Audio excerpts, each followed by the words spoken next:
John chapter 5. After this there was a feast of the Jews, and Jesus went up to Jerusalem. Now there is in Jerusalem by the sheep gate a pool, in Aramaic called Bethsaida, which is 5 roofed colonnades. In these lay a multitude of individuals, blind, lame, and paralyzed. One man who was there had been an invalid for 38 years. When Jesus saw him lying there and knew that he had already been there a long time, he said to him, "Do you want to be healed?" The sick man answered, "Sir, I have no one to put me into the pool when the water is stirred up, and while I am going, another steps down before me." Jesus said to him, "Get up, take your bed, and walk." At once the man was healed, and he took up his bed and walked. Now that day was the Sabbath. So the Jews said to the man who had been healed, "It is the Sabbath, and it's not lawful for you to take up your bed." But he answered them, "The man who healed me, that man said to me, 'Take up your bed and walk.'" They asked him, "Who is this man who said to you, 'Take up your bed and walk'?" Now the man who had been healed did not know who it was, for Jesus had withdrawn, as there was a crowd in the place. Afterward Jesus found him in the temple and said to him, "See, you are well. Sin no more, that nothing worse may happen to you." The man went away and told the Jews that it was Jesus who had healed him. And this is why the Jews were persecuting Jesus, because he was doing these things on the Sabbath. But Jesus answered them, "My Father is working until now, and I am working." This is why the Jews were seeking all the more to kill him, not only because he was breaking the Sabbath, but he was even calling God his own Father, making himself equal with God. So Jesus said to them, "Truly, truly, I say to you, the Son can do nothing of his own accord, but only what he sees the Father doing. For whatever the Father does, that the Son does likewise. For the Father loves the Son and shows him all that he himself is doing. And greater works than these will he show him, so that you may marvel.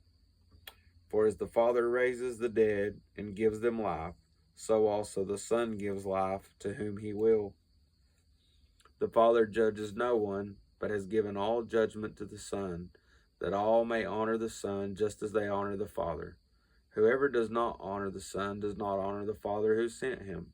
Truly, truly, I say to you, whoever hears my word and believes him who sent me has eternal life. But he does not come into judgment, but has passed from death to life. Truly, truly, I say to you, an hour is coming and is now here when the dead will hear the voice of the Son of God, and those who will hear him will live. For as the Father has life in himself, so he has granted the Son also to have life in himself. And he has given him authority to execute judgment, because he is the Son of Man. Do not marvel at this, for an hour is coming when all who are in the tombs will hear his voice and come out. Those who have done good to the resurrection of life, and those who have done evil to the resurrection of judgment. I can do nothing on my own. As I hear, I judge, and my judgment is just, because I seek not my own will, but the will of him who sent me. If I alone bear witness about myself, my testimony is not true. There is another who bears witness about me, and I know that the testimony that he bears about me is true. You sent to John, and he has borne witness to the truth. Not that the testimony I receive is from man, but I say these things that you may be saved.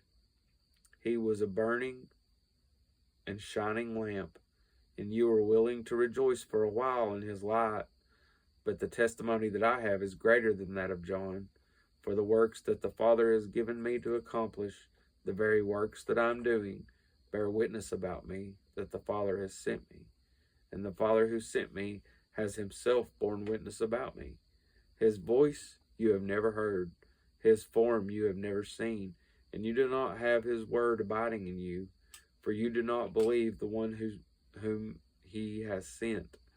You search the scriptures because you think that in them you have eternal life, and it is they that bear witness about me. Yet you refuse to come to me, that you may have life. I do not receive glory from people, but I know that you do not have the love of God within you. I have come in my Father's name, and you do not receive me. If another comes in his own name, you will receive him. How can you believe when you receive glory from one another, and do not seek the glory that comes from the only God? Do not think that I will accuse you to the Father. There is one who accuses you, Moses, on whom you have set your hope. For if you believed Moses, you would have believed me, for he wrote of me. But if you do not believe his writings, how will you believe my words?